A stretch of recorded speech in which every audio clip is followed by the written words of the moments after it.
Sunita William coming back to Earth successfully.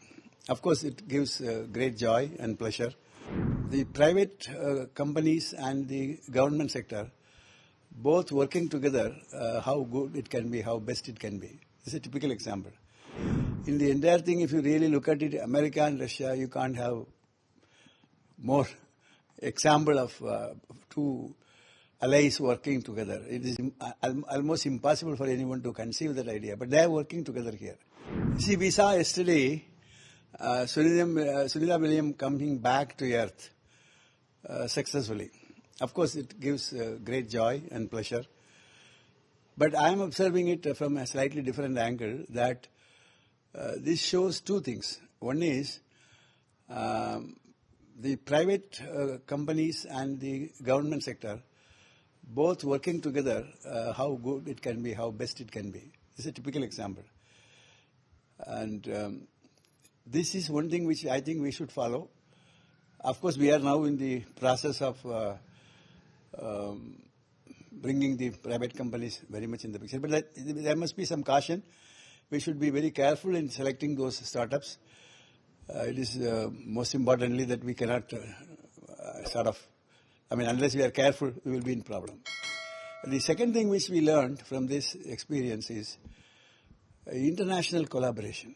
In the entire thing, if you really look at it, America and Russia, you can't have more example of two allies working together. It is almost impossible for anyone to conceive that idea, but they are working together here. And one interesting thing is Soyuz is actually helping the astronauts to go into the space station. And the American astronauts are also going using the Soyuz. And then they are taking a Russian cosmonaut for such a job. So this is something very interesting. Now, what does it show? When it comes to gaining win-win situation, even I'm not using the word consciously, but even the people who do not have the same outlook, they also join together.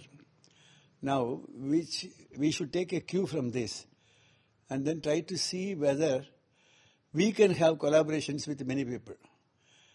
It will only help us to smoothen out some of the differences of opinion, but also will reduce the burden, a financial burden we will have on ourselves in doing projects like Gaganyaan, which are very expensive. These are the two broad lessons which I hope that I learned from this, and I thought I will share it with you. What about the physical conditions or the health conditions they are going to face? You see, the physical conditions of these astronauts are already in their protocol. They have stated what are the kinds of things they will go through. Of course, they have foreseen what could go wrong. For example, they say it starts from skin cancer due to radiation, or bone deficiency, or blood circulation in certain areas more, and the numbness. And, these are various things which are predicted. But from if that is likely to occur, so there are remedies, there are other things which are also being talked about. So I personally feel there need not be any worry on their health conditions, because there are already established procedures to take care of them. I have a feeling in about 2 to 3 weeks' time they will be absolutely normal. The only thing is they have to acquaint themselves with the present health conditions, so that they are out of their so-called space station life.